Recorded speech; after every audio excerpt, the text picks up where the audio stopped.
Na-Radio, c'est Radio Rugby. Radio Rugby. Radio Rugby sur Na-Radio comme tous les jours du lundi au vendredi à partir de 19h. On est ensemble pendant un quart d'heure pour refaire le monde de l'Ovalie avec nos consultants Patrick Ramos. Salut Patrick. Salut Benji. Et Benjamin Hughes. Hi Ben. Hi Benji. Hi Patrick. Hello Ben, how do you do? Alors là, c'est pas aïe, c'est aïe aïe aïe. Ça va de mieux en mieux. On a un peu mal au casque, Patrick. Nos confrères de l'équipe ont titré samedi matin désespérant. Est-ce que tu étais désespéré au réveil samedi matin?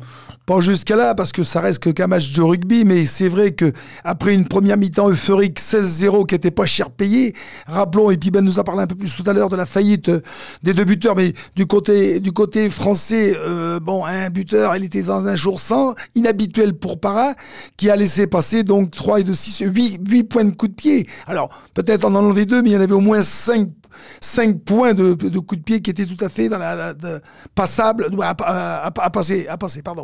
Ben, comment a réagi la presse galloise? Qu'est-ce qu'elle a titré samedi? Est-ce que tu le sais? Oui, je le sais. Je pense que la presse en Angleterre et au Pays de Galles ne pouvait pas comprendre comment, à ce niveau, une équipe comme la France peut gagner 16-0 à la mi-temps et puis perdre le match derrière. C'est assez difficile à comprendre. Et à mon avis, il y a un problème, et cela depuis un moment, avec le mental français. Et c'était encore Noël, vendredi soir au Stade de France, Patrick, parce que les 2 essais, George North, je ne sais pas s'il avait mis ça sur sa liste de Noël, mais il a eu le droit à 2 cadeaux. On parle souvent des essais sans passe. Et vendredi soir, on a assisté à 2 essais des Gallois par George North, 2 essais sans passe. Alors bon, il y a eu des coups de pied de déplacement des Gallois qui ont été bien tapés dans la boîte, comme on dit, mais ça fait rien, 2 essais sans passe, ce qui est quand même triste à ce niveau. Bon, on a vu un essai magnifique du G, un essai délié en première mi-temps, et je voudrais revenir quand même sur cette première mi-temps où la France menait 16-0. Mais on a vu une belle équipe de France, on a vu du jeu huilé, on a vu des ballons sortir comme il fallait, on a retrouvé un jeu à la française qu'on n'avait pas vu depuis très longtemps, mais malheureusement, ça n'a été que la première mi-temps. Alors, je réfléchissais quand même à une chose, en comparant. Cette première mi-temps galloise nous a rappelé notre équipe de La Rochelle, depuis le début de saison, excepté Castres, La Rochelle-Castres, où La Rochelle, complètement absente pendant 50 minutes. Et on a assisté à ce même scénario vendredi soir, où en deuxième mi-temps, on a vu une équipe galloise complètement revigorée. Et on le disait avec Ben, pourquoi? Parce que Gatland, qui reste pour nous un des meilleurs entraîneurs au monde, on l'a vu avec la réussite des Lions il y a 2 ans en Nouvelle-Zélande, rappelons qu'ils ont fait le nul sur les 3 tests, un test perdu et un test match nul le dernier, avec un arbitrage français. Et donc, Gatland, l'entraîneur néo-zélandais de cette équipe du Pays de Galles, a su trouver tout de suite en deuxième mi-temps la solution en changeant complètement la charnière. Tu utilises souvent, Ben, pour le Stade Rocher, l'expression « still in the bus ». C'était un peu le cas des Gallois. Ça s'est joué à la mi-temps, clairement, ce match, d'un côté comme de l'autre, d'ailleurs. Oui, mais je pense que l'équipe de France a tellement bien joué pendant la première mi-temps que les Gallois étaient très surpris. Moi, j'aimerais beaucoup savoir ce que les 2 entraîneurs avaient dit à la mi-temps. C'est vrai aussi que j'avais dit la semaine dernière que les Gallois, ça fait 10 victoires de suite, les Gallois ont compris comment il fallait faire pour gagner. Mais est-ce que les Français, pendant la deuxième mi-temps, étaient trop contents d'eux? On avait très très bien joué, donc on peut se reposer un peu. Je pense que c'était Fabien Galtier qui, ce week-end, avait dit que les Français, pendant la deuxième mi-temps, jouaient comme une équipe qui suivait le match, qui voulait gagner le match en deuxième mi-temps. Il fallait tout simplement se reposer un peu et puis garder ce qu'il avait comme 16-0. Mais ils ont joué un peu comme une équipe à 7. Et c'est là où peut-être les cadres ont manqué. Il y en avait soi-disant sur le terrain, mais on les a pas trop vus. On va faire les tops et les flops. Moi, clairement, Patrick, je vais commencer par toi. Clairement, moi, je vais m'engager. Dans mes flops, je vais mettre Morgan Para, parce qu'on en a parlé dans la préparation du match vendredi. On avait fait un petit peu le débat, Antoine Dupont, Moi, je veux bien quand j'entends Jacques Brunel qui dit Patrick, oui, on met pas Dupont, on met la charnière clermontoise parce qu'il y a des automatismes et surtout parce que le jeu au pied de Parra est indispensable, à part le jeu au pied d'occupation. Sinon, il s'est totalement raté. C'est Lopez qui a même tapé des transformations en face des poteaux à 10 mètres. Moi, je veux bien Patrick, mais Antoine Dupont, qu'est-ce qu'on peut lui sortir comme argument aujourd'hui? Ah ben là, c'est très compliqué, et surtout au sortir de cette défaite et le titre de milieu olympique, c'est désespérant. C'est désespérant. Alors, avant de répondre à ta question, mais je vais répondre bien sûr, je dirais qu'aujourd'hui, l'équipe de France est une petite équipe. Le classement au World Rugby, c'est-à-dire la France est classée 8e ou 9e, ça correspond au niveau de l'équipe de France. D'où, on en parlera aussi, mais d'où la désaffection du public. Cette vitrine de l'équipe de France masculine, elle est vide, complètement vide. C'est triste de voir cette deuxième mi-temps. On a trouvé les cadres, aucune solution. Le retour de Parra, comme on présentait comme le retour inespéré pour pouvoir changer le match, ben non. Il a pris une note de 3 sur 10. Bon, moi, j'aime pas accabler les joueurs parce que quand on a été joueur, etc. Mais ça fait rien. Bon, ils sont en direct sur leur lorgnette. Ce sont des joueurs de haut niveau. Ça a été, bon, c'est vrai que aujourd'hui, pourquoi on n'a pas fait jouer, on n'a pas pris dans les 21. Le meilleur mid-mêlée en ce moment en France, c'est le petit Dupont. Donc dans tes flops, j'ai l'impression que tu mets tout le 15 de France là, Patrick. J'irai pas jusqu'à là, mais cette désespérance récurrente qu'il y a aujourd'hui, je pense que les joueurs cadres de l'équipe de France, et on parlera après du capitaine remplaçant de la deuxième mi-temps, le deuxième ligne va à Amina, les cadres de l'équipe de France sont pas au niveau.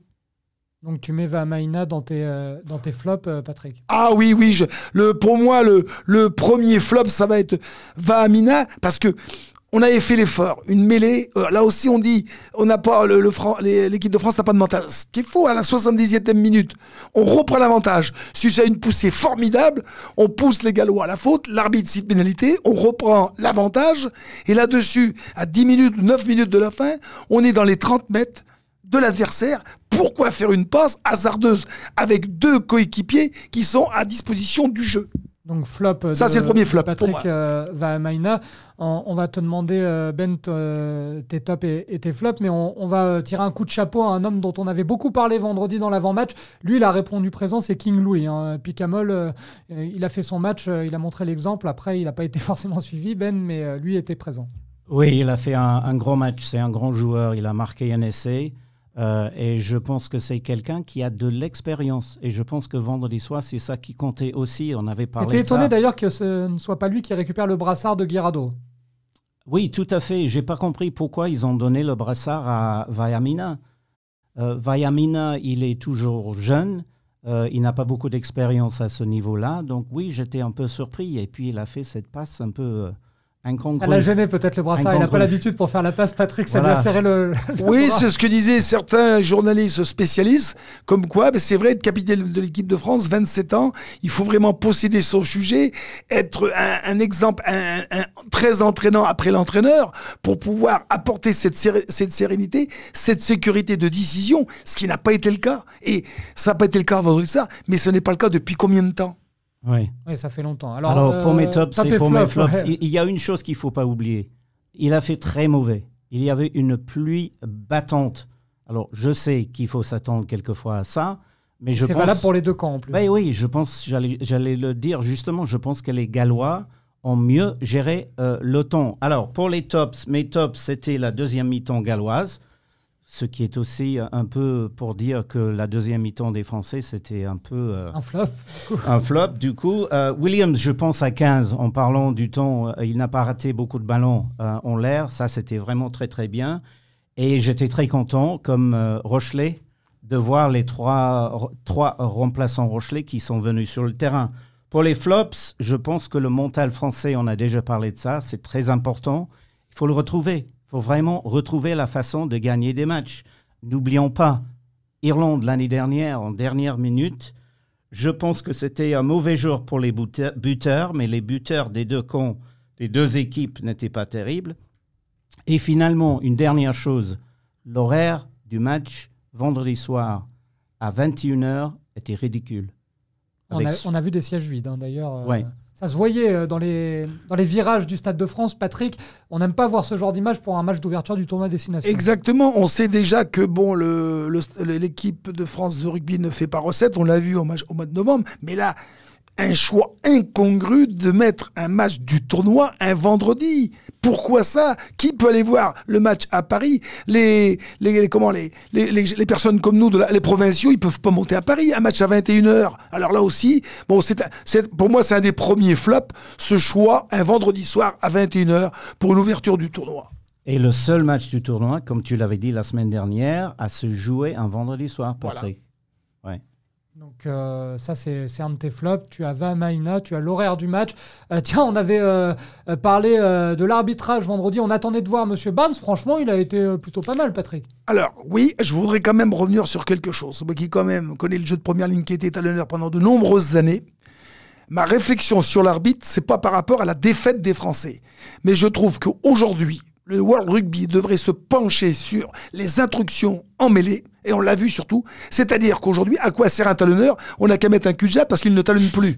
Ou mettre, comme je disais, le rôle de talonneur, ça n'existe plus, où on met un pilier central. Donc, moi aujourd'hui, l'hémisphère sud a complètement tué petit à petit l'effort de la mêlée, qui est un grand combat, à condition qu'on mette l'introduction, comme la règle le prévoit, au niveau des deux premières lignes. Oui, c'est le rugby à 13. C'est le rugby à 13. Je dirais aussi, je pense qu'il a fait un bon match.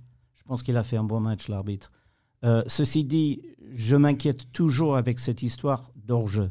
On ne peut pas jouer actuellement un rugby ouvert, attaquant, parce qu'on est étouffé à la source. On est toujours hors-jeu, des deux côtés d'ailleurs. Mais on s'aperçoit quand même, messieurs, que en deuxième mi-temps, si les Français... Alors, bon, pourquoi les ballons sont sortis plus tardivement? Je pense que les Français ont moins respecté. Au jeu au sol, les Gallois, à juste titre, ont fait tout pour ralentir les sorties des ballons. De ce fait, comme tu disais à juste titre, Ben, des hors-jeux mal sifflés ou pas sifflés, on a reçu donc l'ennemi de mêlée, les ouvreurs, et derrière, ils ont reçu le ballon avec les adversaires. Donc, tu ne peux pas jouer. Et pourquoi on l'a fait en première mi-temps? Parce qu'on a su jouer comme il fallait en avançant, c'est-à-dire éviter d'aller au sol, avec des ballons, c'est-à-dire qu'il y a eu des ballons trois quarts, il y a eu une bonne communion de jeu en première mi-temps. Et on espère que ce sera pareil face à l'Angleterre. On attend confirmation de certaines infos.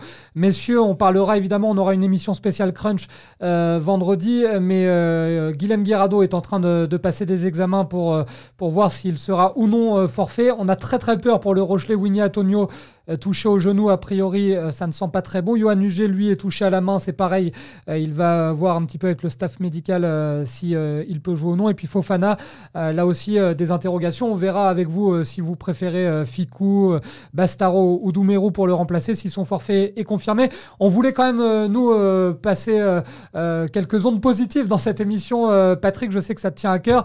On va parler des équipes de France qui gagnent, puisqu'il y avait aussi des matchs contre le Pays de Galles pour les féminines et les U20. On va être galant. On va débuter, Patrick, avec le 15 de France féminin qui, là, s'est baladé face au Pays de Galles. C'était du côté de Montpellier, 52-3 pour les féminines. Donc aujourd'hui, on ne peut plus occulter le rugby féminin et heureusement, on en a beaucoup besoin en France à tous les niveaux pour le nombre de licenciés. Et surtout, quelle belle revanche pour nos affamés, nos joueuses françaises, parce que elles ont gagné, bien sûr, mais avec la manière. Messieurs, moi, c'est un régal de voir jouer cette équipe de France. On voit une équipe de France, elles ont plaisir d'être ensemble. Et ça génère tout le plaisir de jouer au rugby. Elles ont de la confiance, bien sûr, matérialisée par des résultats, mais surtout, on marque pas des essais.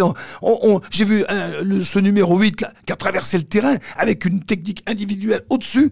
C'est-à-dire qu'aujourd'hui, c'est vraiment ces filles, ces jeunes filles, elles savent vraiment jouer au rugby, comme on nous a appris à une époque, comme a joué l'équipe de France à une époque aussi. Donc, bravo à elle pour le résultat et surtout pour la manière. Ben. Oui, tout à fait d'accord. Les affamés avaient très faim et les Galloises ont vraiment souffert. Je trouve que cette équipe, je suis d'accord avec toi, cette équipe féminine de l'équipe de France de rugby, chapeau, hein. Vraiment très très fort. Très bien joué. Chapeau aussi au Bleuets. Hein. C'était dimanche à Vannes. Là, pour le coup, la Rabine était pleine. Ils sont leaders du classement. Ils ont gagné avec le bonus offensif 32-10. On n'a pas beaucoup de temps, Patrick, mais là aussi, coup de chapeau. Coup de chapeau. Ils se sont fait plaisir. Rappelons qu'ils sont champions du monde sortant. Ils avaient battu l'Angleterre cet été 33-25. Et là, ils nous ont régalé aussi parce qu'ils étaient accrochés à la mi-temps 10 partout. Et ils ont marqué donc 3 essais supplémentaires en deuxième mi-temps. Ils se sont régalés. Ils nous ont régalé. Et ils ont régalé aussi ce merveilleux public de Bretagne à Vannes où il y avait encore 16 000 spectateurs. Le stade était plein, comme tous les matchs de Pro D2 à Vannes. Et demain, on retrouve Patrick et Ben pour parler des 2 autres rencontres. La victoire de l'Angleterre en terre irlandaise et puis le succès de l'Écosse face à l'Italie. Merci Patrick, merci Ben. Merci. À demain. Merci Benji, à demain. Na Radio, c'est Radio Rugby. Radio Rugby.